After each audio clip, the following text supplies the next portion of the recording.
আসসালামু আলাইকুম বন্ধুরা, কেমন আছেন সবাই? আশা করি ভালো আছেন। আজকের ভিডিওতে আমরা শিখব অটোক্যাডের সবথেকে গুরুত্বপূর্ণ ড্রয়িং টুলস নিয়ে, যার দ্বারা আপনি আপনার ড্রয়িং এর ফাউন্ডেশন বা বেস তৈরি করবেন। অর্থাৎ একটা প্ল্যান তৈরি করার পূর্বে বা কোনো কিছু ড্রয়িং করার জন্য যা যা দরকার হয় তা আজকের ভিডিওতে আমি আপনাদের দেখাবো এবং সেগুলোর ব্যবহারও কিছু কিছু আজকে দেখিয়ে দেবো। তো চলুন আজকে ভিডিওটি শুরু করা যাক। গত ভিডিওতে আমি দেখিয়েছিলাম কিভাবে অটোক্যাডের পেজ সেট আপ করতে হয় এবং তার সাথে লিমিট, ডাইমেনশন, ইউনিট এবং আদার্স যেগুলো সেট আপ করার প্রয়োজন সেগুলো সেট আপ করতে হয়। তো গত ভিডিওতে আমরা এখানে শেষ করেছিলাম, তো আজকে আমরা এখান থেকে আবার শুরু করব। তো এই হচ্ছে লাইন, এটাকে আমরা এইভাবে নিতে পারি, অথবা আমরা কিবোর্ড থেকে এল এন্টার করলেও আমরা সেম লাইনটা নিতে পারবো। ঠিক আছে, এটা হচ্ছে প্রথম। তো এই হচ্ছে লাইন, আমরা 10 ফিট একটা লাইন নিয়ে নিই। 10 ফিটে আমি একটা লাইন নিলাম। এখন আমরা এটাকে দেখা যাচ্ছে যে অনেক বড় দেখাচ্ছে, এটাকে আমরা আমাদের ডিসপ্লেতে সুন্দরভাবে আনার জন্য জেড এন্টার এবং এন্টার করবো। তাহলে দেখেন এখানে চলে এসেছে। তো আমরা একটু জুম করে নিলাম। এই হচ্ছে আমাদের লাইনের কাজ। তারপর আমরা চলে যাব, এই হচ্ছে তার সাইড হচ্ছে পলি লাইন। এটা আমরা এখান থেকে নিতে পারি, অথবা PL এন্টার করলেও আমাদের এই পলি লাইনটা চালু হয়ে যাবে। লাইন আর পলি লাইনের মধ্যে পার্থক্য আছে। তো দুইটা কাজ সেম হলো, যেমন এটা আমি একটা লাইন টানছি, এটা একটা লাইন টানছি, কিন্তু এর মধ্যে একটা পার্থক্য আছে। পার্থক্য হচ্ছে আমি যখন একটা নর্মাল লাইন টানবো, দেখুন আমি এখানে কিন্তু দুইটা লাইন টানছি। এখন যদি আমি সিলেক্ট করি, দেখুন একটা, আবার দেখুন একটা, মানে দুইটা আলাদা আলাদা সিলেক্ট হচ্ছে। আমি যদি এটাকে একটু সরিয়ে দিই, তাহলে দেখুন দুইটার মাঝখানে গ্যাপ চলে আসছে। এই হচ্ছে লাইন। আমি যদি পলি লাইন সিলেক্ট করি, তারপর এখানে একটা, দেন আবার একটা, আচ্ছা ঠিক আছে, আমি এখানে দুইটা লাইন টানছি, একটা থেমে দিচ্ছি, একটা থামছি, থামার পর আবার আরেকটা দাগ অঙ্কন করছি। ঠিক আছে, তো এখন যদি আমি সিলেক্ট দিই, সিলেক্ট দিলাম, পুরোটা সিলেক্ট হয়ে গেছে। আবার আমি এখানে শেষ করছিলাম, এখানে যদি আমি সিলেক্ট দিয়ে মুভ করার চেষ্টা করি, মানে সরানোর চেষ্টা করি, দেখুন পুরোটা একবারে সরে যাচ্ছে। আবার সেম যদি আমি এটাকে এইভাবে দিই, আমি এটা যদি সিলেক্ট করি, এটাও সিলেক্ট হয়ে যাচ্ছে। কিন্তু লাইনের ক্ষেত্রে আমি যদি এটা সিলেক্ট করি, তাহলে শুধু এটাই সিলেক্ট হচ্ছে, আবার এটা সিলেক্ট করতে গেলে শুধু এটাই সিলেক্ট হচ্ছে। এই হচ্ছে লাইন আর পলি লাইনের মধ্যে পার্থক্য। তারপর হচ্ছে সার্কেল। সার্কেলটা হচ্ছে একটা বৃত্ত, আমরা আমাদের মনের মতো যে কোনো সাইজের বৃত্ত অঙ্কন করতে পারি। ঠিক আছে, এর নিচে আবার আমরা কিছু আলাদা পাবো যেগুলো বৃত্তর মতোই কাজ করে, এগুলো আমরা চাইলে লাইনে চাইলে দেখতে পারি। ঠিক আছে, দুটো পয়েন্ট সিলেক্ট করে আমরা করতে পারি। এই হচ্ছে বৃত্তের কাজ মূলত। তারপর হচ্ছে আর্ক। আর্কটা হচ্ছে যে আমরা অনেক সময় মসজিদের ক্ষেত্রে দেখি যে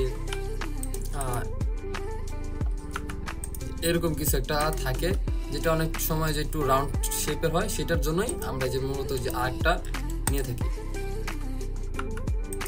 এই যে মানে হাফ সার্কেল যেটাকে বলা হয়, হাফ সার্কেলের ক্ষেত্রে আমরা এটা অনেক সময় নিয়ে থাকি, এরকম আর কি। এই হচ্ছে আর্কের কাজ। এখানে আর্কে আর অনেক কিছু দেওয়া আছে। তো মূলত আমরা যদি কাজ করতে চাই, তাহলে যে আমাদের এইটা বেশি ব্যবহার করা হয়। ঠিক আছে, এটা আমরা বেশি ব্যবহার করে থাকি। এটা হাফ পর্যন্ত নেওয়া যায়, আবার সিঙ্গেল একটাও নেওয়া যায়। যদি আমি আবার দেখাই আপনাদের, দেখুন একটা হাফ নিলাম, আবার যদি নিতে যাই, এই যে মানে এটা 4 ভাগের 1 ভাগ, এটা 2 ভাগের 1 ভাগ, এটা 3 ভাগের 1 ভাগ। আচ্ছা, এই পর্যন্ত ছিল এগুলো। তারপর হচ্ছে এখানে হচ্ছে রেক্টেঙ্গুলার। রেক্টেঙ্গুলার বলতে আমরা যে চতুর্ভুজ বা আমরা যে কোনো 4 কোণা বাহু একবারে অঙ্কন করতে পারি।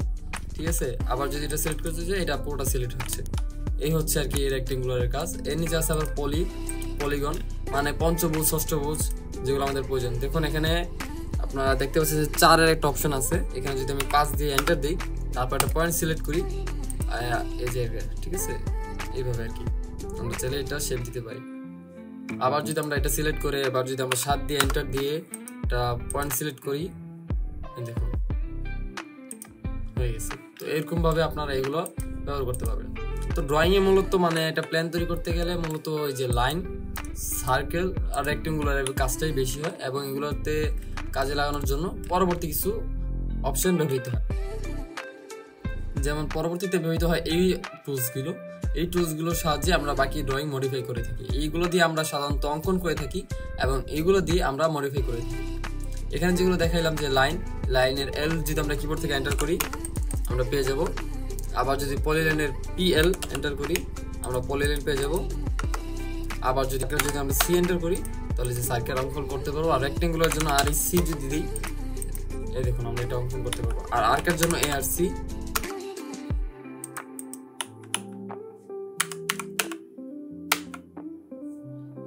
দিই তাহলে আমরা আর্ক অঙ্কন করতে পারবো। ঠিক আছে, এই হচ্ছে। এখন আমাদের এগুলোর কাজ আছে, এগুলোর থেকেও ইম্পর্টেন্ট বেশি। এগুলোর সাহায্যে আমরা একটা ড্রয়িংকে মূলত ফাইনাল রূপে নিয়ে আসবো। তো এগুলোর কাজ কি? এগুলোর কাজ এক ভিডিওতে যদি দেখাইতে চাই ভিডিওটা অনেক লং হয়ে যাবে। তারপর আমি আপনাদের ধারণা দিয়ে দিই যে এগুলো হচ্ছে মূলত ড্রয়িং মডিফাই করার টুলস। ঠিক আছে, এইটা হচ্ছে মুভ টুল। এখানে যদি আমরা প্রথমে মাউসটা এখানে রাখি তাহলে আমরা দেখতে পারবো লেখা আছে move, rotate, trim, erase, copy, mirror, fillet, explode, stretch, scale, rectangular array and offset. তো প্রত্যেকটা জিনিসেরই প্রয়োজন আছে। তো প্রত্যেকটা জিনিসেরই কাজ আমি আপনাদের দেখাই।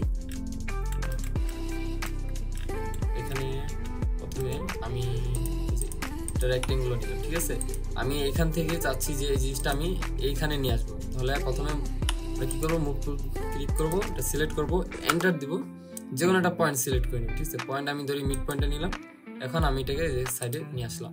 এই হচ্ছে মুভের কাজ। আবার আমি চাচ্ছি যে এই জিনিসটা এইভাবে না রেখে এইটা এইভাবে মানে একটু রোটেট করে দিব। তো রোটেট করার জন্য এখানে ক্লিক করব,